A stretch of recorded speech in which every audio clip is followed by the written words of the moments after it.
എന്നാൽ അലി റളിയല്ലാഹുവിന്റെ ജീവിതത്തിൽ കിട്ടിയ ഏറ്റവും വലിയ ഭാഗ്യത, കഅബയിൽ പ്രസവിച്ചു, ആദ്യമായിട്ട് നിസ്കരിച്ചു, റസൂലുള്ളാഹിയുടെ നിസ്കാരം കണ്ടു, മുത്ത റസൂൽ എന്നെ വളർത്തി, പല കാര്യങ്ങളും ചെയ്തു. ഏറ്റവും വലിയ ഭാഗ്യത അറിയോ? ഒരു മനുഷ്യന്റെ ജീവിതത്തിൽ ഏറ്റവും വലിയ ഭാഗ്യത ജീവിതത്തിലാണ്. മരിക്കുന്ന സമയം കലിമ പറയില്ല, അതല്ലാതെ അതിനു മുമ്പുള്ള ജീവിതത്തിലെ ഏറ്റവും വലിയ ഭാഗ്യത കല്യാണം കഴിയില്ല. കല്യാണം കഴിക്കൽ വലിയ ഭാഗ്യമാണെന്ന് കല്യാണം കഴിച്ചവര് പറയട്ടെ, കഴിക്കാത്തവർക്ക് അത് തന്നെ ഏറ്റവും വലിയ ഭാഗ്യം. കഴിച്ചവര് പറയണത് അല്ലാഹ് വെട്ടുസ്താദെ. കല്യാണം കഴിക്കലല്ല, പിന്നെ ആ കല്യാണത്തിലൂടെ ഒരു സോലിഹത്തായ പെണ്ണിനെ കിട്ടൽ ഒരു വലിയ ഭാഗ്യം. അതൊരു വലിയ ഭാഗ്യമാണെന്ന് സോലിഹത്തായ ഭാര്യമാരുള്ളവര് പറയട്ടെ. നിങ്ങളുടെ ഭാര്യ സോലിഹത്താണെന്ന് ചോദിച്ചാൽ ഇവിടെ ഭാര്യമാര് വന്നിട്ടുണ്ടെങ്കിൽ എന്തായാലും നിങ്ങൾ കൈവെക്കും. കാരണം എന്താ, അവള് മുകളിലിരിക്കുകയാണ്, കണ്ടു കഴിഞ്ഞാൽ വീട്ടിൽ കിടന്ന് ഉറങ്ങാൻ പറ്റത്തില്ല. അതുകൊണ്ട് സോലിഹത്ത് തന്നെ അങ്ങനെ നോക്കിയിട്ട് കാര്യമില്ല അല്ലെ? അതൊരു സോലിഹത്താവണം. നിങ്ങൾ വിചാരിക്കും ഔഷാദ് വാക്കുകയോ കുടുംബജീവിതത്തെ കുറിച്ചൊക്കെ പ്രസംഗിച്ചപ്പോ എത്ര അടിപൊളിയായിരിക്കും, ഭാര്യയൊക്കെ സെറ്റപ്പായിട്ടായിരിക്കും ചെയ്യും. ഞാൻ അനുഭവിക്കണ എനിക്കല്ലേ അറിയുള്ളൂ. എല്ലാവർക്കും അതിന്റെ, മുസ്ലിയാരായാലും തങ്ങളായാലും പെണ്ണല്ലേ. നമ്മളെ വീട്ടിൽ നമ്മളോടൊപ്പം കഴിയുന്ന പെണ്ണെന്ന് പറഞ്ഞാൽ ആ പെണ്ണിന് അള്ളാഹു കൊടുത്ത എല്ലാ കുറവും എല്ലാ പെണ്ണിനും ഉണ്ടാവും. 2 പെണ്ണ് കെട്ടിയോട് നിങ്ങൾ ചോദിച്ചു നോക്കേ, 2 ഭാഗത്തും തീ കത്തിച്ചിട്ട് ചൂട്ടിന്റെ മധ്യത്ത് വിട്ട ഉറുമ്പിന്റെ അവസ്ഥയാണ് ഇപ്പൊ എത്തും പടച്ചോനെ കത്താൻ എന്നുള്ളത്. ഇതാണ് അവസ്ഥ. അത് പറഞ്ഞുകൊണ്ട് ആദ്യം കിട്ടി ശരിയല്ല എന്ന് രണ്ടാമത്തെ ചാടാനൊന്നും നിൽക്കണ്ട. ഉള്ളതിനെ പെയിന്റ് അടിച്ച് മെയിൻ്റെനൻസ് ഒക്കെ ചെയ്ത് കൊണ്ട് കിടക്കാന്നല്ലാതെ മറ്റിനെ കുറിച്ച് ചിന്തിച്ച് ചതിയിൽ ചെന്ന് വീഴേണ്ട. വളരെ കറക്റ്റായ കാര്യമാണ്. ഇസ്ലാം സംഭവം 4 കെട്ടാനൊക്കെ പറഞ്ഞിട്ടുണ്ട്. പക്ഷെ ഇപ്പോഴത്തെ കാലഘട്ടത്തിൽ ആലോചിച്ച് ചെയ്തില്ലെങ്കിൽ സർവ്വതും നഷ്ടപ്പെടും. പൈസയുണ്ട്, ആരോഗ്യമുണ്ട്, അതുകൊണ്ട് ഞാൻ കെട്ടും, തോന്നിയതുപോലെ കെട്ടും, ആരുടെ എന്നെ ചോദിക്കാനെന്നൊക്കെ പറഞ്ഞാൽ അവസാനം സംഭവം പ്രശ്നമാവും. അള്ളാഹു കാത്തിരക്ഷിക്കട്ടെ. നല്ല കുടുംബജീവിതം അള്ളാഹു നമുക്ക് തരട്ടെ. ഭർത്താക്കന്മാരാകാൻ പോകുന്ന, വിവാഹം കഴിക്കാൻ പോകുന്ന സഹോദരങ്ങളൊക്കെ വളരെ ശ്രദ്ധിക്കണം. എനിക്ക് അവളെ മതി എന്നൊക്കെ വാശി പിടിച്ച് ചാട്ടിയും പിടിച്ചൊക്കെ നിൽക്കുമ്പോൾ ജീവിക്കേണ്ടത് നിങ്ങളാണ്. വാപ്പയല്ല, ഉമ്മയല്ല, ആരുമല്ല. അതൊക്കെ ഗൗരവത്തിൽ ചിന്തിക്കണം. വളരെ ആലോചിച്ച് ചെയ്യാവൂ. ബഹുമാനപ്പെട്ട അലി റളിയല്ലാഹു അൻഹുവിന്റെ ജീവിതത്തിൽ അല്ലാഹു കൊടുത്ത ഏറ്റവും വലിയ ഭാഗ്യമേതാ? പെരുമ്പരായൊന്നും ഇസ്ലാമിൽ വമ്പുറ്റോരാരംഭമേറുന്ന ധീരരേ, അമ്പിയ രാജാവിന്റെ ഉമ്പക്കനി മകൾ ഫാത്തിമക്കിണയായൊരു മാരരേ, മഹാനാർ മുത്ത റസൂലിന്റെ പ്രിയപ്പെട്ട കരളിന്റെ കഷണമാർ ഫാത്തിമ ബീവി റളിയല്ലാഹു അൻഹ ഇണയായി കിട്ടിയില്ലേ? എത്രയോ സഹാബികൾ കൊതിച്ചതാ.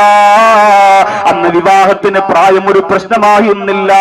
18 15 എന്നൊന്നും നിയമമില്ലാത്ത കാലമാ.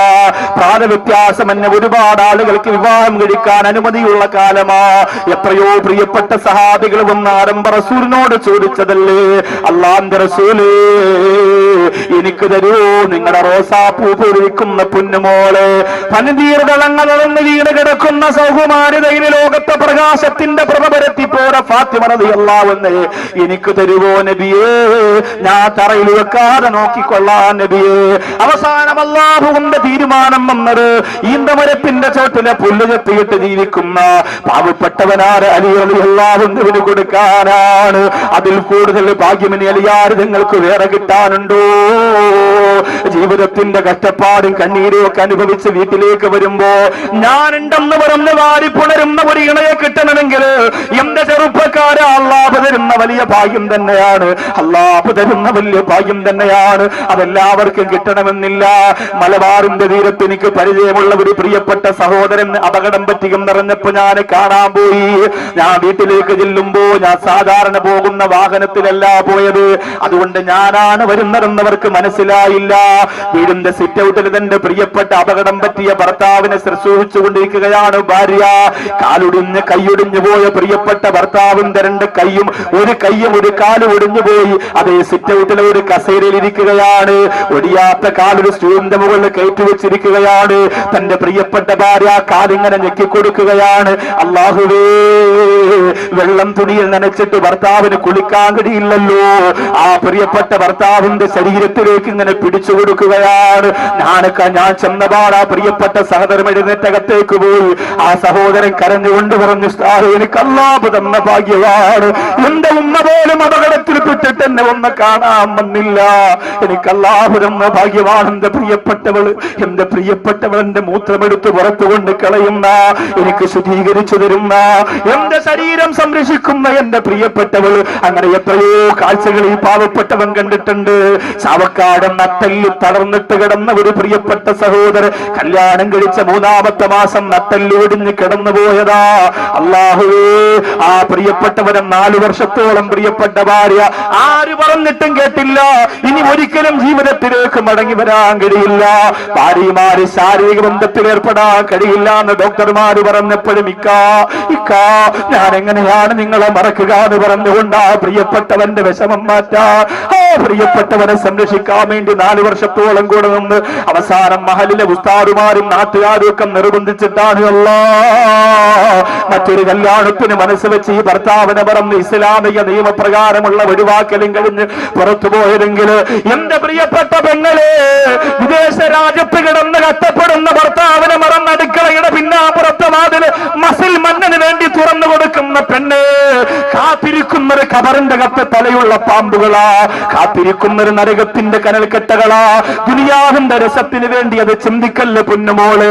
മരണത്തെ ഓർക്കണേ, ഖബറിനെ ഓർക്കണേ, അല്ലാഹുവിന്റെ ദീൻ ഉൾക്കൊള്ളണേ. അലി റളിയല്ലാഹു അൻഹുവിന്റെ ജീവിതത്തിൽ കിട്ടിയ ഏറ്റവും വലിയ ഭാഗ്യം ഫാത്തിമ റളിയല്ലാഹു അൻഹയെ ഭാര്യയായി കിട്ടിയതാ. അതിൽ പര ഒരു ഭാഗ്യമുണ്ടോ? പക്ഷെ ഫാത്തിമ റളിയല്ലാഹു അൻഹ തമാശക്ക് നബി തങ്ങളോട് ഒരു കാര്യം ചോദിച്ചു. അപ്പോ നബി തങ്ങൾക്ക് അത് വലിയ സങ്കടമായി. തമാശക്ക് ചോദിച്ചതാ, അങ്ങനെ സങ്കടം ആകില്ല എന്ന് കരുതിയിട്ടാണ് ഫാത്തിമ റളിയല്ലാഹു അൻഹ ചോദിച്ചത്. ഫാത്തിമ റളിയല്ലാഹു അൻഹ ചോദിച്ചു, നബിയെ, എത്രയോ സമ്പന്നര് വന്ന് എന്നെ ചോദിച്ചു, എനിക്കറിയാം. കല്യാണത്തിന് മുമ്പാണ്, അലി റളിയല്ലാഹു അൻഹുമായിട്ടുള്ള കല്യാണം തീരുമാനിച്ചതിന് ശേഷം എത്രയോ സൗന്ദര്യമുള്ളവര് ഈ മക്കത്ത് വന്ന് എന്നോട് കല്യാണം ആലോചിച്ചു റസൂലേ. എത്രയോ സമ്പന്നര് വന്ന് കല്യാണം ആലോചിച്ച നബി, അവർക്കൊന്നും കൊടുക്കാതെ അങ്ങയുടെ കരളെന്ന് പറഞ്ഞ ഈ ഫാത്തിമ ഇങ്ങനെ മാറ്റിവെച്ചിരുന്നത് ലി ഫഖീരി മിൻ ഖുറൈശ്, ഖുറൈശികളിൽപ്പെട്ട ഈ പാവപ്പെട്ട ഫക്കീറിന് കൊടുക്കാനാണോ നബി? വെറുതെ ചോദിച്ചതാ തമാശക്ക്. അല്ലാഹുവിന്റെ റസൂൽ സല്ലല്ലാഹു അലൈഹി വസല്ലമ തങ്ങളുടെ കണ്ണ് നിറഞ്ഞുപോയി. ഹരംബ റസൂൽ പറഞ്ഞു, ഫാത്തിമ, അലി റളിയല്ലാഹു അൻഹു പരലോകത്തെ പണക്കാരനാണ് ഫാത്തിമ. അലി റളിയല്ലാഹു അൻഹു ഫക്കീറല്ല ഫാത്തിമ, അല്ലാഹുവിന്റെ കോടതിയിലെ പണക്കാരനാണ് ഫാത്തിമ. എന്റെ പ്രിയപ്പെട്ട ചെറുപ്പക്കാരാ, അവിടെയാണ് ഞാനും നിങ്ങളും വിജയിക്കേണ്ടത്. അവിടെയാണ് പൊന്നുമോനെ നമ്മൾ വിജയിക്കേണ്ടത്. ദുനിയാവിൽ എത്ര സൗഭാഗ്യം കിട്ടിയാലും എത്ര നേട്ടങ്ങൾ കിട്ടിയാലും എന്തൊക്കെ കൈയടക്കി വെച്ചാലും അല്ലാഹുവിന്റെ കോടതിയിൽ വല്ലദീന തഖൗ ഫൗഖഹും യൗമൽ ഖിയാമ. ദുനിയാവിൽ നിന്നെ മാറ്റിവെക്കട്ടെ, കുറ്റപ്പെടുത്തട്ടെ, കല്ലെറിയട്ടെ, പരിഹസിക്കട്ടെ, ചീത്ത വിളിക്കട്ടെ, ആക്ഷേപിക്കട്ടെ, പക്ഷെ അല്ലാഹുവിന്റെ സത്യസന്ധതയുടെ കോടതിക്ക് മുന്നില് അവിടെ ഏറ്റവും വലിയ വിജയം ഭരിക്കുന്നയാളാവാ. എന്റെ പ്രിയപ്പെട്ടവരെ, മനസ്സ് വെക്കുക,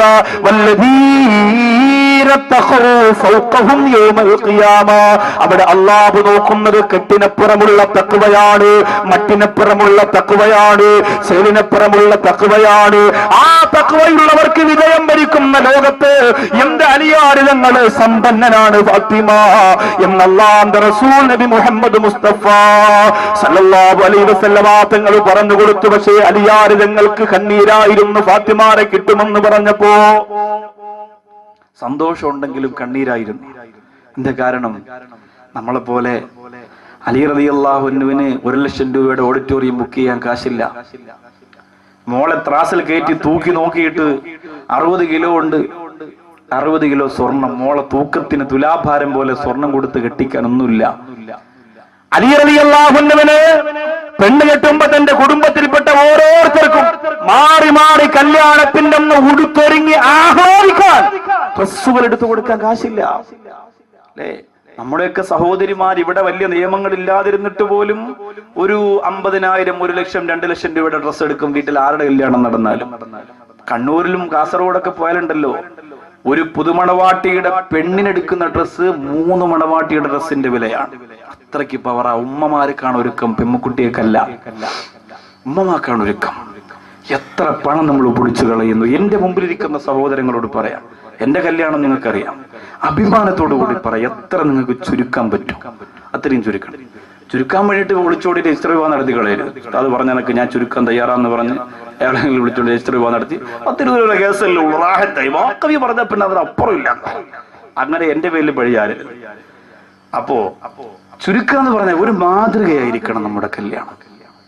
അല്ല നമ്മളിപ്പോ നിസ്കരിക്കുന്നു, മറ്റു എല്ലാ കാര്യത്തിലും ഒരു ഇസ്ലാമിയത്തിന്റെ ഒരു ഒഴുക്കുണ്ടായാൽ അതൊരു വലിയ തൗഫീഖാണ്. അള്ളാഹു ആ മഹാഭാഗ്യം നമുക്ക് തരട്ടെ. ഇച്ചിരിയൊക്കെ ത്യാഗം ചെയ്യാനുള്ള മനസ്സ്, ഒന്ന് പരിശ്രമിക്കാനും ഇച്ചിരി കഷ്ടപ്പെടാനും കൂടെ ഒരു മനസ്സുണ്ടാവണം. ഇല്ലെങ്കിൽ ഒറ്റയ്ക്ക് കിടക്കുന്ന കവറിന്റെ അകത്ത് ആരും ഉണ്ടാവില്ല സഹോദരൻ, വളരെ പ്രയാസമാണ്. അപ്പോ അലി റളിയല്ലാഹു അൻഹുവിന്റെ കയ്യിൽ കാശില്ലാത്തത് കൊണ്ട് ബഹുമാനപ്പെട്ടവർ തീരുമാനിച്ചതെന്താ? മക്കയിലെ ഏറ്റവും വിലപിടിപ്പുള്ള പുല്ലാണ് ഇദ്ഖർ പുല്ലെന്ന് പറയും. ഇദ്ഖർ പുല്ല് അത് ഒരുപാട് നിൽക്കുന്ന സ്ഥലത്ത് പോയി അതിനെ ചെത്തിയെടുത്ത് ഒരു കൊട്ടയ്ക്കകത്താക്കി ആ ഇദ്ഖർ പുല്ല് കമ്പോളത്തിൽ കൊണ്ടുവന്ന് കല്യാണത്തിന് മുമ്പ് കച്ചവടം നടത്തുക അലി റളിയല്ലാഹു അൻഹു തീരുമാനിച്ചതാ. വേങ്ങോടും പാലോടും മഞ്ഞമലയിലും കൊച്ചാലമൂടും വാവറമ്പലത്തും പോത്തങ്കോടും പാച്ചറയിലും ഒക്കെയുള്ള നമ്മുടെ പ്രിയപ്പെട്ട ചെറുപ്പക്കാർ കല്യാണത്തിന് കാശില്ലാതെ വന്നാൽ എന്താ ചെയ്യാ?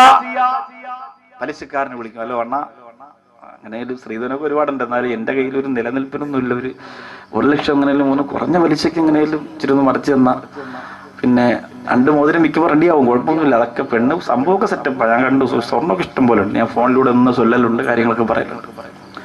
അങ്ങനെ 1 ലക്ഷം 2 ലക്ഷം ഇങ്ങനെ പലിശക്ക് എടുക്കല. ഒരാവശ്യമില്ലാതെ എടുക്കുക, ഒരാവശ്യവുമില്ലല്ലോ. എന്തിനാണ് എടുക്കുക? ഒരാവശ്യമില്ലല്ലോ. വെറുതെ അടിച്ചു വിളിക്കാം, പെണ്ണിന്റെ കൂടെ നടക്കണ്ടേ, കാർ റെന്റിനെടുക്കും, എന്തിനാണ് അല്ലെ? നമുക്കുള്ളത് വെച്ചിട്ടൊരു ആഘോഷം പോരെ. എന്നാലും അതുണ്ടെങ്കിലേ പറ്റൂ. പെണ്ണിനെ കൊണ്ടൊക്കെ ഒന്ന് വിരുന്നിനൊക്കെ പോകുമ്പോ കാറിലൊക്കെ ചെന്ന് ഇറങ്ങി പോകണേ, ചാവിയൊക്കെ ഇറക്കി. കല്യാണം കഴിച്ചുകൊണ്ട് പാരീസ് വരെ ഒന്ന് പോകണമെന്നുണ്ടായിരുന്നു. അപ്പൊ ആരോടൊന്ന് വെളിയിറങ്ങി കാണൂലല്ലോ. അപ്പൊ ചിലപ്പോ വേഗോടൊന്ന് ടൗൺ കണ്ടാണല്ലോ, 16 മൈൽ വരെ പോയിട്ടുണ്ടാവുള്ളൂ. എന്നാലും പാരീസ് പോകണമെന്നുണ്ട്. അടുത്ത ആഴ്ച ചിലപ്പോ ശരിയാവും. വിസയ്ക്ക് അപ്ലോഡ് ചെയ്ത് പാസ്പോർട്ട് കൊടുത്ത് ഈ ഡയലോഗ് ഒരു 3-4 മാസം എല്ലാ പണിത്താക്കന്മാരും പണയെന്ന് തന്നെയാണ്. അത് കണ്ടിട്ട് നിനക്കൊരു വെറൈറ്റി ആവാനെങ്കിലും ഒന്ന് ആഗ്രഹിച്ചൂടെ? അത് വേണ്ടാന്ന് ഇപ്പൊ ന്യൂ ജനറേഷൻ അല്ലേ, പക്ഷെ അതും ചിന്തിക്കൂല. നമ്മുടെയൊക്കെ മനസ്സെങ്ങനെയാ? ജനങ്ങളുടെ മുന്നിൽ ഒന്ന് തല ഉയർത്തുക. അള്ളാന്റെ മുന്നിൽ നമ്മൾ എത്ര കഷ്ടപ്പെട്ടാലും കുഴപ്പമില്ല, ജനങ്ങളുടെ മുന്നിൽ ഇങ്ങനെ നടക്കണം. അള്ളാന്റെ മുന്നിൽ നടന്നിട്ട് ജനങ്ങളുടെ മുന്നിൽ പാപ്പരാവാൻ തീരുമാനിച്ചു. അതാണ് ഇമാം ഷാഫി റളിയല്ലാഹു അൻഹു, അതാണ് മഹാന്മാരെ ഔലിയാക്കൾ, അതാണ് കുത്തുബീങ്ങൾ. നമ്മൾ നോക്കുമ്പോൾ ഇങ്ങനെ കുളിക്കാതെ നനയ്ക്കാതെ നടക്കുന്ന പോലെ തോന്നും, പക്ഷെ അള്ളാന്റെ അടുത്ത് അവരൊക്കെ പുതുമണവാളന്മാരെക്കാൾ പവറാണ്. അതുകൊണ്ടാണ് ഔലിയാക്കളെ കുറിച്ച് നമ്മൾ എന്നും അന്നും ഇന്നും അഭിമാനത്തോടെ പറയുന്നത്. അതുകൊണ്ടാണ് അങ്ങനെ രക്ഷപ്പെടാൻ നമുക്ക് സാധിക്കണം. അലി റളിയല്ലാഹു അൻഹു റജുലൻ സവ്വാ, ഒരു വലിയ സംഭവം നടക്കാൻ പോവാണ്, കേട്ടോ. അലിയാര് തങ്ങളുടെ ജീവിതത്തിൽ പൊട്ടി കരഞ്ഞുപോയ ഒരു വലിയ സംഭവം നടക്കാൻ പോവുകയാണ്, കേട്ടോ. കൊച്ചാലം മൂടുകാരാ, അല്ലാഹുവിന്റെ റസൂലിന്റെ പൊന്നുപോലെ സ്വീകരിക്കുന്ന അലി റളിയല്ലാഹു അൻഹുവിന്റെ ചരിത്രവാ. ബഹുമാനപ്പെട്ട അലി ഇബ്നു അബീ ത്വാലിബ് റളിയല്ലാഹു അൻഹു വവാഅത്തു റജുലൻ സവ്വാ, കർഷകനായ ഒരു പ്രിയപ്പെട്ട സഹോദരനെ ക്ഷണിക്കുകയാണ്. എന്നിട്ട് ആ സഹോദരനോട് പറഞ്ഞു, നമുക്ക് ഇദ്ഖർ പുല്ല് പറക്കാൻ പോയാലോ? ആ സഹോദരൻ പറഞ്ഞു, എങ്ങനെയാ പോകേണ്ടത്? ഒരുപാട് ദൂരത്തല്ലേ. അലി റളിയല്ലാഹു അൻഹു പറഞ്ഞു, 2 ഒട്ടകം എനിക്കുണ്ട്. ഒന്ന് അല്ലാഹുവിന്റെ റസൂൽ നബി മുഹമ്മദ് മുസ്തഫ സല്ലല്ലാഹു അലൈഹി വസല്ലമ തങ്ങൾ എനിക്ക് തന്നതാണ്. മറ്റൊന്ന് അല്ലാഹുവിന്റെ റസൂലിന്റെ പ്രിയപ്പെട്ട അലിയാർ തങ്ങൾ പറയുന്ന മറ്റൊന്ന് ബദർ യുദ്ധത്തിൽ എനിക്ക് കിട്ടിയതാണ്. അതുകൊണ്ട് ആ ഒട്ടകവും കൊണ്ട് നമുക്ക് പോകാം. എന്നിട്ട് ഇദ്ഖർ പുല്ല് 2 കൊട്ടയിലേക്ക് ചെത്തി വെക്കാം. എന്നിട്ട് ഒട്ടകപ്പുറത്ത് കയറ്റിയിട്ട് നമുക്ക് കടന്നു വരാം. കമ്പോളത്തിൽ കൊണ്ടുപോയി കച്ചവടം ചെയ്യാ, ജോലി കൂലിക്ക് നിനക്ക് എന്തെങ്കിലും തരാ. ഇതെന്തിനാണ് തങ്ങളെ എന്ന് ചോദിക്കുമ്പോ അലി റളിയല്ലാഹു അൻഹു പറയുന്നു, എനിക്ക് മണവാട്ടിയായി അല്ലാഹുവിന്റെ റസൂൽ ഫാത്തിമയെ തരുമെന്ന് പറഞ്ഞപ്പോ ഞാൻ കരഞ്ഞുപോയി. എന്റെ ഫാത്തിമ റളിയല്ലാഹു അൻഹ വീട്ടിലേക്ക് വന്നാൽ എനിക്ക് കൊടുക്കാൻ ഒരു പത്തിരി ഉണ്ടാക്കാൻ എന്റെ കയ്യിൽ കാശില്ല. എന്റെ ഫാത്തിമ റളിയല്ലാഹു അൻഹയ്ക്ക് ഒരു വസ്ത്രം വാങ്ങി കൊടുക്കാൻ എന്റെ കയ്യിൽ കാശില്ല. പലിശത്തമ്പുരാക്കന്മാരുടെ ആസനം താങ്ങിയിട്ട്, അതെ നിന്റെ കല്യാണം മാമാ പതാകമായി ആഘോഷിക്കുന്ന ചെറുപ്പക്കാരാ, ആഖിറം മറക്കല്ല മോനെ, പരലോകം മറക്കല്ല പൊന്നു മോനെ. അലി റളിയല്ലാഹു അൻഹു രണ്ടൊട്ടകത്തെയും കൊണ്ട് ജോലിക്കാരനെയും കൊണ്ട് കമ്പോളത്തിലേക്ക് പോവുകയാ. മക്കയുടെ പർവ്വത നിരകൾ കടന്ന് ഇദ്ഖർ പുല്ലുള്ള ഒരു പ്രധാനപ്പെട്ട സ്ഥലത്തേക്ക് വരുത്തുകയാ.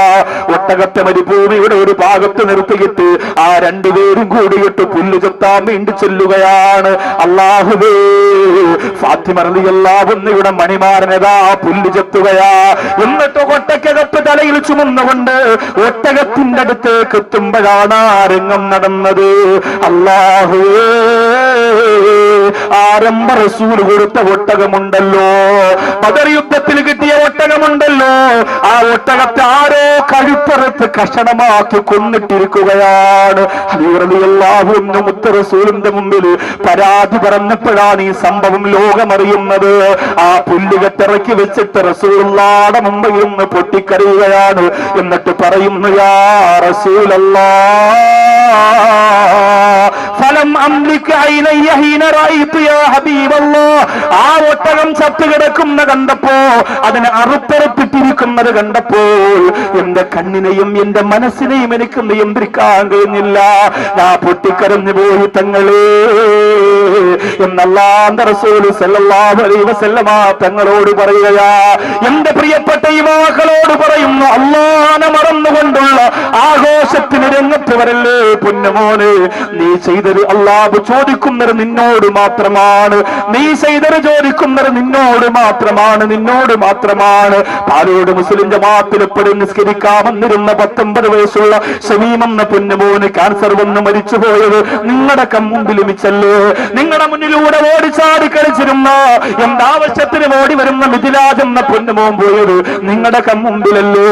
എത്രയോ പണം മുടക്കിയിട്ട് ക്യാൻസർ രോഗത്തിന് ചികിത്സ നേടിയ നസീബ് എന്ന് പറയുന്ന ആ വേങ്ങോട് എന്ന മഞ്ഞവലയിലേക്ക് വച്ചാലമൂടേക്ക് വരുമ്പോഴുള്ള ആ ചെറിയ വീടിനകത്ത് വരുന്നിരുന്ന നജീബ് എന്ന പൊന്നുമോന് മരിച്ചത് നിങ്ങളുടെ മുമ്പിലല്ലേ. ആരോടാണ് ഞാനിത് പറയുന്നത്? എന്റെ പ്രിയപ്പെട്ട ചെറുപ്പക്കാരാ, അല്ലാഹുവിന്റെ കോടതിയിൽ സമാധാനം പറയാത്ത ഒരു നിമിഷം പോലും നിന്റെ ജീവിതത്തിൽ ഉണ്ടാവില്ല പൊന്നുമോനെ, ഉണ്ടാവില്ല. അതുകൊണ്ട് ഇബാദത്ത് ചെയ്തോ, ഖുർആൻ ഓതിക്കോ, സദഖ ചെയ്തോ, സ്വലാത്ത് ചൊല്ലിക്കോ, അല്ലാഹുവിന്റെ പൊരുത്തം നേടാൻ വേണ്ടി പരിശ്രമിച്ചോ. നിങ്ങൾക്കറിയോ, അലി റളിയല്ലാഹു അൻഹുവിന് കല്യാണം കിടന്നിട്ട് പോലും ദാരിദ്ര്യം തീർന്നില്ല. കഷ്ടപ്പാട് തന്നെയാ, പട്ടിണി തന്നെയാ. ഫാത്തിമ റളിയല്ലാഹു അൻഹ പൊട്ടിക്കരഞ്ഞു പോയ ജീവിതത്തിന്റെ എത്രയോ സമയങ്ങളാ. നിങ്ങൾക്കറിയോ, അല്ലാഹുവിന്റെ റസൂൽ അലി റളിയല്ലാഹു അൻഹുവിന് സമ്മാനമായി കൊടുത്ത പ്രധാനപ്പെട്ട ഒരു വാളാണ് ദുൽഫുഖാർ എന്ന് പറയുന്ന വാള്. ഒരിക്കൽ മുഖം മൂടി വെച്ച ഒരാള്, മുഖം മൂടി വെച്ചിട്ടൊരാള് ചന്തയിൽ ദുൽഫുഖാർ എന്ന് പറയുന്ന വാള് കൊണ്ടുവന്ന് കച്ചവടം ചെയ്യുകയാണ്. ആ മുഖം മൂടി വെച്ചയാള് ചന്തയിൽ വന്നിട്ട് പറയുന്നു, ഇത് ദുൽഫുഖാർ എന്ന് പറയുന്ന വാളാണ്, ഇത് അലി റളിയല്ലാഹു അൻഹുവിന്റെ വാളാണ്.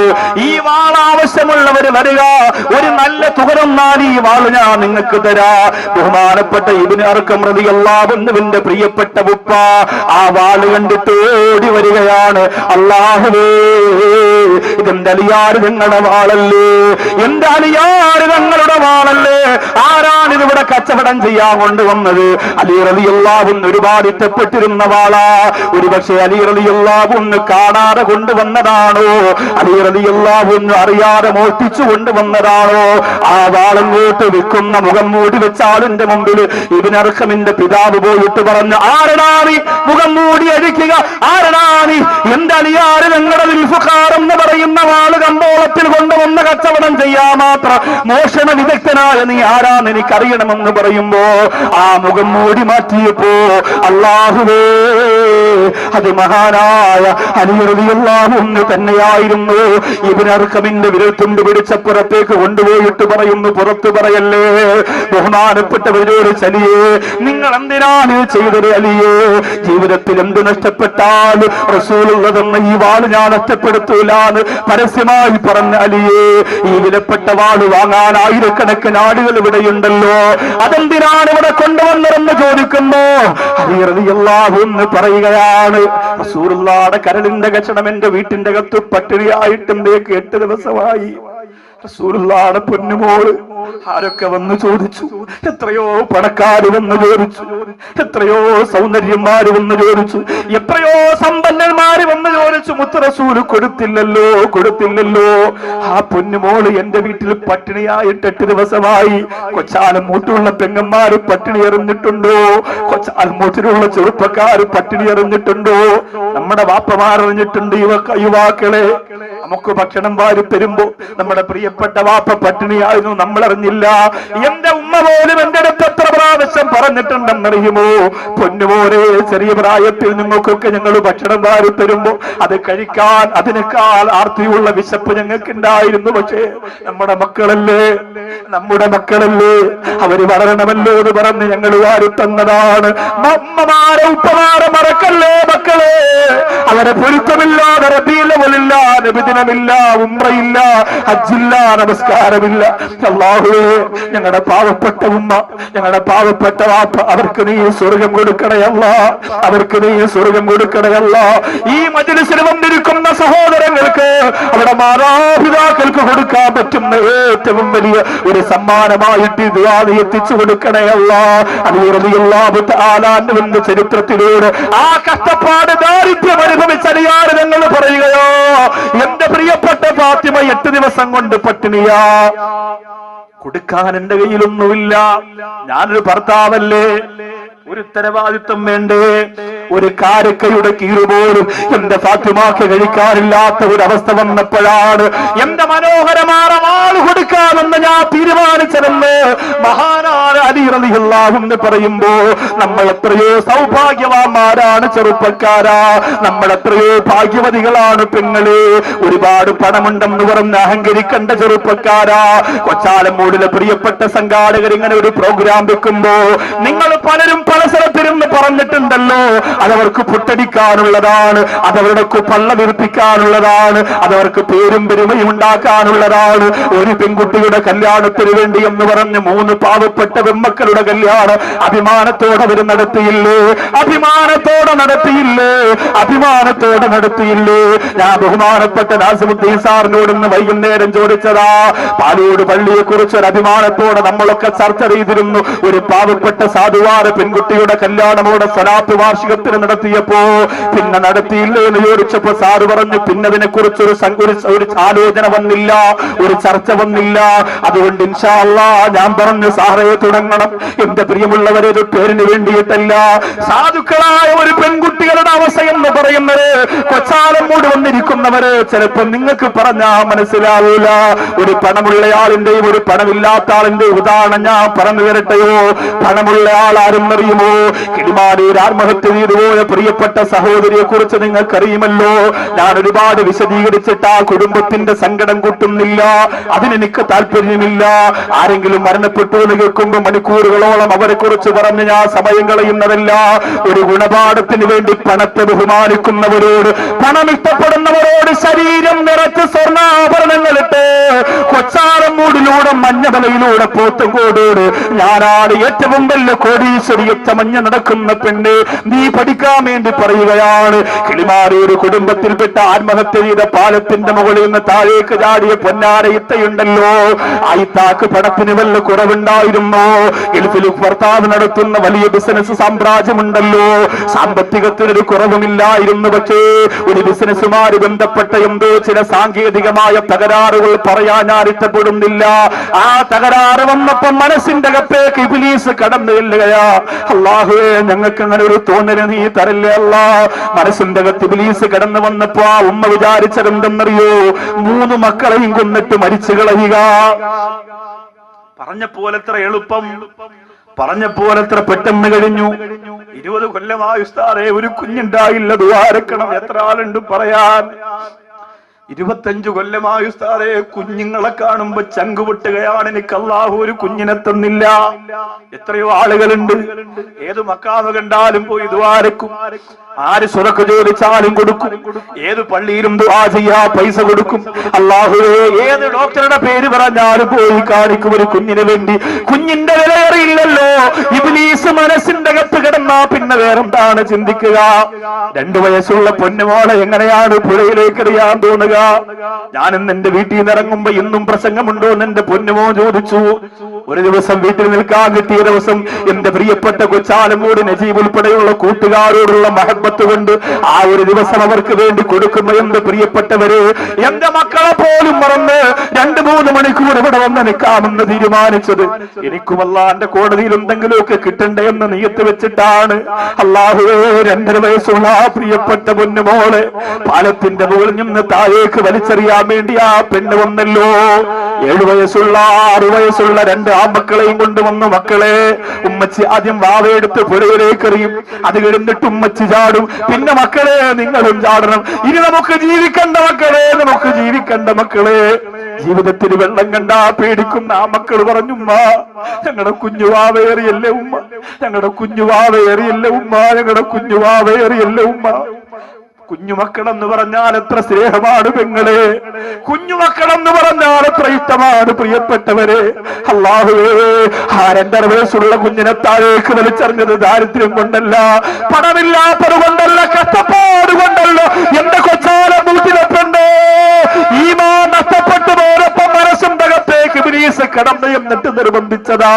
ആ കുഞ്ഞിനെ ഇഴന്നിട്ട് കൂടെ ഉമ്മയും ചാടി, ആ മക്കള് ചാടിയില്ല. അവര് പേടിച്ചു പോയി. ആളുകൾ കണ്ടിട്ട് ആ മക്കളെ രക്ഷപ്പെടുത്തിയല്ലോ.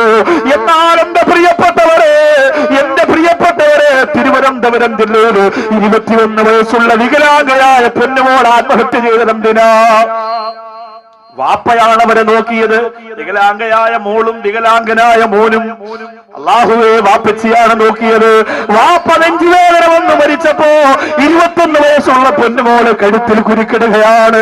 എന്നിട്ട് കത്തെഴുതി വെച്ചു, ഇനി എന്നെ നോക്കാൻ ആളില്ല, ഇനി എന്നെ നോക്കാൻ ആളില്ല, ഇനി എന്നെ നോക്കാൻ ആളില്ല. അവിടെ പറയാൻ ചെറുപ്പക്കാരുണ്ടായില്ലോ. കൊച്ചാലമ്പൂട്ടിലെ സഹാര സമിതിയെ പോലെ ഞങ്ങളുണ്ട് പെങ്ങളെ, ഞങ്ങളുണ്ട് പെങ്ങളെ. വാപ്പ മരിച്ച യതീമിന് ഞങ്ങളുണ്ട്, ഞങ്ങൾ ഭക്ഷണം തരാ, ഞങ്ങൾ വീട് തരാ, ഞങ്ങൾ കെട്ടിക്കാ സ്വർണം തരാ, ഞങ്ങൾ ജോലി തരാ. അങ്ങനെ പറയാൻ ചങ്കൂറ്റമുള്ള ആൺമക്കളില്ലാതെ പോയ കേരളത്തിന്റെ തലസ്ഥാന നഗരിയില് 21 വയസ്സുള്ള പൊന്നുമോള് കഴുത്തിൽ കുരുക്കിട്ട് ആത്മഹത്യക്ക് മുമ്പ് എഴുതി വെച്ചു, എന്നെ നോക്കാനാടില്ല, ഞാൻ വികലാംഗയാണ്. കാമവെറിയന്മാരുടെ കാലഘട്ടത്തിൽ എന്റെ ശരീരം കടികന്മാരെ പോലെ കുത്തിവലിച്ചു കൊണ്ടുപോകുന്ന ആഭാസന്മാർക്ക് കൊടുക്കുന്നതിനേക്കാൾ നല്ലത് മരിക്കലാ എന്ന് പറഞ്ഞിട്ട് ആ വികലാംഗയായ പെണ്ണുമോൾ ആത്മഹത്യ ചെയ്യുമ്പോ നടക്കാനായാത്ത ആ മയ്യത്തിന്റെ കാലിൽ പിടിച്ച് തേങ്ങി കരന്നിട്ട് പറഞ്ഞു, എന്റെ പെങ്ങളെ ഞാനും കൂടി വരട്ടെ, ഞാനും കൂടി വരട്ടെ. അപ്പോഴാണ് അവിടെ വളർന്ന ചെറുപ്പക്കാർക്ക് ബോധമുണ്ടായത്. ഇന്ന് ആ വികലാംഗരായ ചെറുപ്പക്കാരൻ മരിക്കാതിരിക്കാൻ വേണ്ടിയിട്ട് വീടിന്റെ മുമ്പിൽ പിരിവെടുത്തിട്ട് ഒരു ചെറിയ കടയിട്ട് കൊടുത്തിരിക്കുകയാ. സോഡ നാരങ്ങ വെള്ളം കൊടുത്തിട്ട് മിഠായി കച്ചവടം നടത്തിയിട്ട് സിഗരറ്റ് വിറ്റിട്ട് കിട്ടുന്ന കാശ് കൊണ്ടവൻ ജീവിക്കട്ടെ എന്ന് പറഞ്ഞ് എന്തുകൊണ്ട് ആദ്യമേ തീരുമാനിച്ചില്ല? ഒരു അപകടം നടന്നിട്ട് നിലവിളിച്ചിട്ട് കാര്യമില്ല, ഒരു പെണ്ണ് ആത്മഹത്യ ചെയ്തിട്ട് പൊട്ടിക്കരഞ്ഞിട്ട് കാര്യമില്ല. എന്റെ കൊച്ചാലമൂട്ടിലെ ചെറുപ്പക്കാരോ, നൗഷാദുബാക്കവിയെ കുറിച്ച് ആരെന്ത് പറഞ്ഞാലും നിങ്ങൾക്ക് എന്റെ ദുആവുണ്ട് പൊന്നുമോനെ. ഞാനിവിടെ പോയാലും മറക്കൂല. നിങ്ങൾ ഈ കാണിക്കുന്ന കാരുണ്യമുണ്ടല്ലോ, നിങ്ങൾ ഈ കാണിക്കുന്ന വാത്സല്യമുണ്ടല്ലോ, നിങ്ങൾ ഈ കാണിക്കുന്ന സ്നേഹമുണ്ടല്ലോ. അല്ലാഹുവേ, നീ സ്വീകരിക്കണേ അല്ലാ, നീ സ്വീകരിക്കണേ അല്ലാ. പുതിയ പദ്ധതി എന്തെന്നറിയോ? എന്റെ കൊച്ചാലമൂട് വന്നിരിക്കുന്നവരറിയുന്നത് നല്ലതാ. എത്രയോ മഹല്ലുകളുണ്ട് നമ്മുടെ ചുറ്റുവട്ടത്ത്, എത്രയോ സംഘടനകളുണ്ട് നമ്മുടെ ചുറ്റുവട്ടത്ത്. ആരും ചെയ്യാത്ത ഒരു വലിയ പദ്ധതിയുമായി, ലക്ഷക്കണക്കിന് രൂപയുടെ ബഡ്ജറ്റ് വരുന്ന പദ്ധതിയുമായി ഓട്ടോടിക്കുന്ന പാവപ്പെട്ട സംഘാടകർ, വിദ്യാർത്ഥികളായ സംഘാടകർ, കഷ്ടപ്പെടുന്നവർ, കടം കൊണ്ട് വലയുന്നവർ. എന്നാലും കുഴപ്പമില്ല, അല്ലാഹുവിന്റെ കോടതിയിൽ രക്ഷപ്പെടാമല്ലോ എന്ന് പറഞ്ഞിറങ്ങി തിരിച്ചിരിക്കുകയാ. ഒരു 3-4 ആളുകൾക്ക് വീട് വെച്ച് കൊടുക്കലാ. കിടക്കാടമില്ല മക്കള്, മഴ പെയ്യുമ്പോ പേടിയാവുകയാ. പൊട്ടിക്കരന്നുകൊണ്ടാ കഴിയുന്നത്, വാടക കൊടുക്കാൻ പോലും തികയുന്നില്ല എന്ന് പറഞ്ഞ് വീടെന്ന് പറയുന്ന വലിയ സ്വപ്നം മനസ്സിന്റെ അകത്ത് കൊണ്ട് നടക്കുന്ന പാവപ്പെട്ട ഉമ്മയോട് വരെയെന്ന വാക്ക് കൊടുത്തിരിക്കുകയാ. ഉമ്മ, ഞങ്ങൾ വീട് വെച്ച് തരാം ഉമ്മ. 3 സെന്റ് സ്ഥലം ഒരു പഞ്ചായത്ത് പോലും ഇന്ന് വരെ കൊടുക്കാത്ത, ഒരു ഗവൺമെന്റ് പോലും ഇന്ന് വരെ കൊടുക്കാത്ത, ഒരു കോടീശ്വരം പോലും ഇന്ന് വരെ ചെയ്യാത്ത ആ ഒരു വലിയ കാരുണ്യത്തിന്റെ പദ്ധതിക്ക് വേണ്ടി കൊച്ചാലമൂട്ടിലെ മക്കൾ ഇറങ്ങിയിരിക്കുകയാ. എന്റെ മുമ്പിൽ വന്നിരിക്കുന്നവരോട് പറയാനുള്ളത്, നിങ്ങളൊക്കെ പാവപ്പെട്ടവരാണെന്ന് എനിക്കറിയാം, നിങ്ങൾക്ക് ലക്ഷങ്ങൾ കൊടുക്കാൻ കഴിയൂലെന്ന് എനിക്കറിയാം. അതൊന്നും നിങ്ങളോട് ഔഷാറുവാക്കൾ ചോദിക്കുന്നില്ല. നിങ്ങൾ കൊടുക്കുകയും കൊടുക്കാതിരിക്കുന്നതും അള്ളാഹുവുമായുള്ള നിങ്ങളുടെ ബന്ധമനുസരിച്ചാണ്. പക്ഷെ എന്റെ പ്രിയപ്പെട്ട ചെറുപ്പക്കാരാ, ഈ വിഷയത്തിൽ എന്റെ ഉത്തരവാദിത്വം ഞാൻ പാലിച്ചു അല്ലോ എന്ന് ഉറപ്പിക്കാതെ എഴുന്നേറ്റ് പോകരുതെന്ന് മാത്രമേ ഉള്ളൂ. അള്ളാഹു ഭാഗ്യം തരട്ടെ. നമ്മുടെ എല്ലാം കുടുംബജീവൻ അള്ളാഹു റാഹത്തിലാക്കട്ടെ. അൽഹംദുലില്ലാ. ആ 4 കാര്യം, 4 കൂട്ടരാരാണെന്നൊന്ന് പറഞ്ഞിട്ട് നമുക്ക് ദുആ ചെയ്യാം. ഒത്തിരി സമയമായി, ഇത്രയും നേരം വാതു പറയണമെന്ന് ആഗ്രഹിച്ചല്ല സ്റ്റേജിൽ കയറിയത്. പിന്നെ ഇവിടുത്തെ കാര്യങ്ങളുടെ ഗൗരവവും വിഷയത്തിന്റെ വലിപ്പവും മനസ്സിലാക്കി അല്പം നീണ്ടുപോയി. എല്ലാവരും ക്ഷമിക്കണം എന്ന് ഓർമ്മപ്പെടുത്തി അലി റളിയല്ലാഹു തആല അൻഹു പറയുന്നു, 1 കളവ് പറയുന്നവരുമായി കൂട്ടുകൂടാനേ പാടില്ല മോനെ, കാരണം നിന്റെ പരലോകത്തെ അത് നഷ്ടപ്പെടുത്തുമെന്നാണ്. കളവ് പറയുക എന്നത് ചെറിയ കാര്യമല്ല.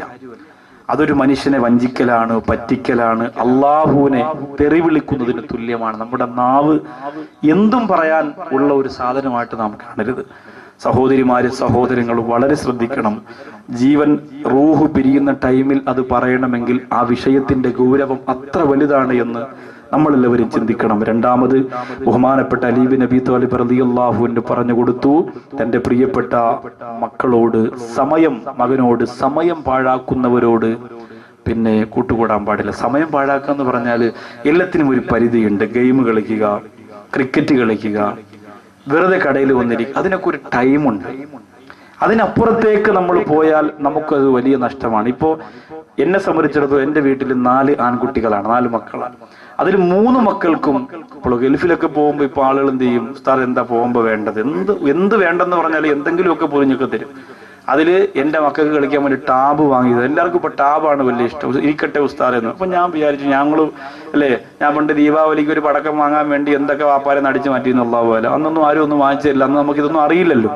അപ്പൊ അന്ന് കിട്ടിയ ആ ടാബ് കൊണ്ടുവന്ന് മക്കൾക്ക് കൊടുത്തു. എല്ലാവർക്കും വലിയ സന്തോഷമായി. മക്കളൊന്നോ പൊന്നാരെ വാപ്പച്ച് കവളിൽ മുത്തണ അവിടെ ഒരു ബഹളമായിരുന്നു. 1 മാസം അത് കയ്യിൽ വെച്ച് പ്രവർത്തിപ്പിച്ചതേ ഉള്ളൂ. അപ്പോഴും തന്നെ ഏകദേശം അവരുടെ ജീവിതത്തിലെ സ്വഭാവമൊക്കെ മാറി തുടങ്ങി. ഗെയിം എന്ന് പറഞ്ഞാൽ ഒരു വലിയ ശക്തിയാണത്. നമ്മളെ നശിപ്പിക്കും എന്നുള്ളൊരു ഒരു സംശയം വേണ്ട. സർവ്വ മക്കളെ നശിപ്പിക്കും. ഗെയിം എന്ന് പറഞ്ഞാൽ ഓടിക്കൊണ്ടുവരിക, മറ്റൊരാൾ ഇടിക്കുന്ന ഗെയിം, വെടിവെച്ച് കൊല്ലുന്ന, ഇതൊക്കെയാണ്. അവരിങ്ങനെ ആലോചിക്കും, ഒരെണ്ണം വെച്ചു കൊടുത്ത വാപ്പ അങ്ങ് തീർന്നേനെ. അങ്ങനെ ചിന്തിക്കും. ഈ മനസ്സിനകത്ത് വിഷം വളർന്നു വരും. വലിയ അപകടമാണ്. നമ്മൾ വിചാരിക്കും സീരിയൽ കണ്ടുകൊണ്ടിരിക്കുമ്പോൾ മക്കൾ കരയുമ്പോൾ ഇവിടെ അവിടെ പോയില്ലടാ, കാണാൻ സമ്മതിക്കില്ല, എന്നാ ഉമ്മച്ചിയുടെ മൊബൈലാണ്, അപ്പൊ മൊബൈൽ എടുത്തു കൊടുക്കും. മൊബൈലും കൊണ്ട് അവിടെ പോയിരിക്കും, നമ്മൾ സീരിയലും കണ്ടുകൊണ്ടിരിക്കും. അവന്റെ ജീവിതം പോയി, നമ്മളെ ജീവിതം പോയി.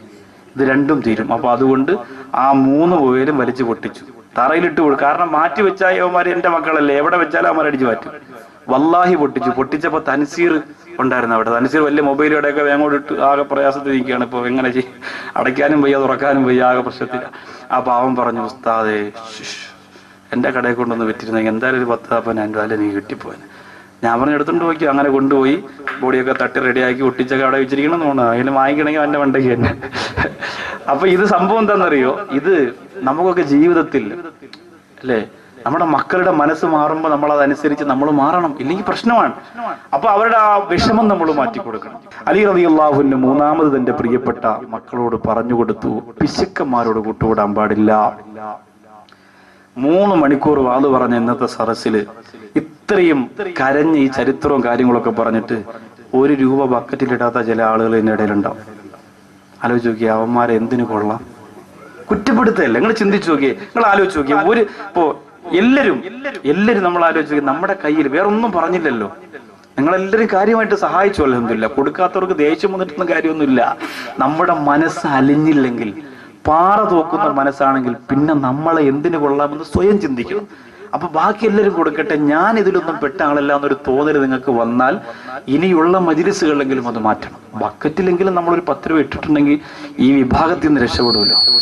ഇത് പരലോകം നഷ്ടപ്പെടുത്തുന്നതായതുകൊണ്ടാണ് ഈ ഗൗരവമുള്ള കാര്യം അലി റളിയല്ലാഹു അൻഹു പറഞ്ഞത്. 4ാമത്തെ വിഷയം, ബഹുമാനപ്പെട്ടവർ പറഞ്ഞു, അധർമ്മകാരികളുമായി കൂട്ടുകൂടരുത്. അധർമ്മകാരികൾ എന്ന് പറഞ്ഞാൽ ആരാണ്? ധർമ്മമല്ലാത്തത് ചെയ്യുന്നത്. ഇപ്പൊ ഒരുപാട് ഹൈന്ദവ സഹോദരങ്ങൾ ഇവിടെയുണ്ട്. ശബരിമല സീസണാണ്. ധർമ്മോ രക്ഷിതി, ധർമ്മോ രക്ഷിതി രക്ഷിത. ധർമ്മത്തെ നീ രക്ഷിച്ചാൽ ധർമ്മം നിന്നെ രക്ഷിക്കുമെന്ന് പറയുന്ന മഹാഭാരതത്തിന്റെ അണികളാണ്. ചെരുപ്പില്ലാതെ മലയ്ക്ക് പോകുന്ന, ഒരുപാട് നിയമങ്ങൾ പാലിച്ചുകൊണ്ട് ഹൈന്ദവ മതത്തിന്റെ വേദം അംഗീകരിക്കുന്ന ഒരുപാട് സഹോദരങ്ങളുണ്ട് കൊച്ചാലമൂട് മഞ്ഞവലയിലും ഒക്കെ. അപ്പോ ധർമ്മം നമ്മൾ ചെയ്യുക, നല്ലത് ചെയ്യുക, എപ്പോഴും ചീത്ത വിളിക്കുക, എപ്പോഴും കള്ളു കുടിക്കുക, എപ്പോഴും മോശത്തരം മാത്രം പറയുക, അങ്ങനെയുള്ളവരോട് കൂട്ടുകൂടിയ നമ്മളും അവരെ പോലെ ആയിപ്പോവും. അള്ളാഹു കാത്തിരക്ഷിക്കട്ടെ. അൽഹംദുലില്ലാ, പടച്ചതുമ്പുരാൻ ഈ സദസ്സ് അള്ളാഹു സ്വീകരിക്കുന്ന നല്ലൊരു സദസ്സാക്കട്ടെ. ദുആരക്കാൻ പോകുന്നു. അലി റളിയല്ലാഹു അൻഹുവിന്റെ മനോഹരമായ ചരിത്രം പഠിച്ച് വഫാത്ത് പറഞ്ഞ, ഹൈബറും ബദറും ഒക്കെ പറഞ്ഞ ഈ പുണ്യ സദസ്സിൽ ഒരുപാട് മദ്ഹ് പാടി, ഒരുപാട് ചരിത്രം പറഞ്ഞു. അൽഹംദുലില്ലാ, അതൊക്കെ അള്ളാഹു റബ്ബുൽ ഇസ്സത്ത് നമ്മുടെ ജീവിതത്തിന്റെ നേട്ടങ്ങൾക്ക് അള്ളാഹു ഒരു കാരണമാക്കി തരുമാറാകട്ടെ. ഇൻഷാ അല്ലാഹ് നമുക്ക് ദുആ ചെയ്യാം. സമയം പറഞ്ഞുകൊണ്ടിരുന്നാൽ ഏറെ പറയാനുണ്ട്, സമയം ഏറെ വൈകി. എല്ലാ പ്രിയപ്പെട്ട സുഹൃത്തുക്കളും സഹോദരങ്ങളും എഴുന്നേറ്റ് നിൽക്കുക. നബി സല്ലല്ലാഹു അലൈഹി വസല്ലമ തങ്ങൾ പറഞ്ഞ ഒരു പുണ്യകർമ്മം, ഒരു അമലായി നിങ്ങളുടെ ജീവിതത്തിൽ ഉണ്ടാവട്ടെ. ജിബ്രീൽ അലൈഹിസ്സലാത്തു വസ്സലാം അള്ളാന്റെ റസൂലിന്റെ അടുത്തിരിക്കുമ്പോൾ വഹിയുമായിട്ട് എന്ത് വഹിയുണ്ടെങ്കിലും ജിബ്രീൽ വന്ന് പറയും. പക്ഷേ വഹിയല്ലാത്ത അവസ്ഥയിൽ ഒരു മലക്ക് പ്രവാചകരുടെ മുന്നിലേക്ക് വന്നു. ജിബ്രീൽ അലൈഹിസ്സലാത്തു വസ്സലാമിനോട് അള്ളാന്റെ റസൂൽ ചോദിച്ചു, ഈ മലക്ക് എന്തിനാണ് ഇപ്പോൾ വന്നത്? അള്ളാന്റെ റസൂലിനോട് ജിബ്രീൽ പറഞ്ഞു, ഇത് ഒരു പ്രത്യേക കാര്യം അങ്ങയെ അറിയിക്കാൻ വേണ്ടി വന്നതാണ്. അപ്പോ എന്താണ് ആ കാര്യം? ആ വന്ന മലക്ക് പറഞ്ഞു, അങ്ങയെ അള്ളാഹു 2 പ്രകാശത്തിന്റെ ഉടമയാക്കി എന്ന് പറയാൻ പറഞ്ഞു. അങ്ങയെ അള്ളാഹു 2 പ്രകാശത്തിന്റെ ഉടമയാക്കി എന്ന് പറയാൻ പറഞ്ഞു. ആ 2 പ്രകാശം വിശ്വാസികളുടെ ജീവിതത്തിൽ ദുആ സ്വീകരിക്കുന്നതിന് ഒരു കാരണമാണ് എന്ന് പറയാൻ പറഞ്ഞു. ആ 2 പ്രകാശം ഏതാണ് എന്ന് നബി സല്ലല്ലാഹു അലൈഹി വസല്ലമ തങ്ങൾ ആ പ്രിയപ്പെട്ട മലക്കിനോട് ചോദിക്കുമ്പോൾ അള്ളാഹുവിന്റെ പരിശുദ്ധ ഖുർആനിന്റെ 2 ഭാഗമാണ് പറഞ്ഞത്. ആ 2 ഭാഗം നിങ്ങളുടെ ജീവിതത്തിൽ ഇൻഷാ അല്ലാഹ് നാളെ മുതൽ അത് നിങ്ങൾ ബന്ധപ്പെടുത്തി നിങ്ങളുടെ പ്രാർത്ഥനകളിൽ, നിങ്ങളുടെ നമസ്കാരത്തിന്റെ ദുആകളിൽ, നിങ്ങളുടെ അമലുകളിൽ ആ 2 ഭാഗത്തെ ബന്ധപ്പെടുത്തി വെച്ചാൽ നിങ്ങളുടെ ദുആ സ്വീകരിക്കുന്നതിന് ഒരു 90% സാധ്യത കൂടുതലാണ്. നമ്മൾ ചെയ്യുന്ന കാര്യം അല്ലാഹു സ്വീകരിക്കണം. മജ്ലിസുകൾ ദുആ ചെയ്യുന്നത് കൊണ്ടാണ് നമ്മുടെ പ്രഭാഷണവും പ്രസംഗവും ഈ മേഖലയൊക്കെ ഇങ്ങനെ നിന്ന് പോവുക. അപ്പൊ നിങ്ങൾ ഇത്രയും ആളുകളുടെ ദുആ അതിനൊരു വലിയ ബറക്കത്തും പുണ്യവുമാണ്. ഈ 2 പ്രകാശം മുത്ത് റസൂലിന് അല്ലാഹു കൊടുത്ത 2 പ്രകാശം, ഒന്ന് സൂറത്തുൽ ഫാത്തിഹയാണ്. ഫാത്തിഹ നമ്മൾ ഇന്നും ഓതി ഒരു ദുആ നമ്മുടെ വീട്ടിൽ ഉറങ്ങുന്നതിന് മുമ്പ് അൽ ഫാത്തിഹ എന്ന് പറഞ്ഞ് കട്ടിലിരുന്നിട്ട് ഒരു ഫാത്തിഹ ഓതി ദുആ ചെയ്യണം. മക്കളെ അത് ശീലിപ്പിക്കണം. വേറൊന്നും ഉണ്ടാവൂല നമ്മുടെ ജീവിതത്തിൽ. ഞാൻ എൻ്റെ കണ്ണ് വയ്യാതെ വീട്ടിലിരുന്നപ്പോൾ എൻ്റെ മൂത്തവൻ വന്നിട്ട് ഇങ്ങനെ ചോദിച്ചു, കണ്ണ് വേദന ഉണ്ടോ എന്ന് ചോദിച്ചപ്പോൾ സത്യം പറഞ്ഞാൽ സങ്കടം തോന്നി. കാരണം ദുനിയാവിലല്ല മോനെ ചോദിക്കേണ്ടത്, മരണപ്പെട്ട് നമ്മെ കവറിൻ്റെ അകത്ത് കൊണ്ടുവയ്ക്കുമ്പോൾ നമ്മുടെ മക്കൾക്ക് മുകളിൽ നിൽക്കുമ്പോൾ തോന്നണം, പാപ്പാക്ക് ഇപ്പോൾ വേദന ഉണ്ടാവോ, മലക്കൾ വന്നിട്ടുണ്ടാവോ, അള്ളാഹു ഇനി നേരിട്ട് കാണാൻ പറ്റൂലല്ലോ. ആ ഒരു ആശങ്ക നമ്മുടെ മക്കളുടെ കൽബിലുണ്ടെങ്കിൽ ദുആ ചെയ്യും.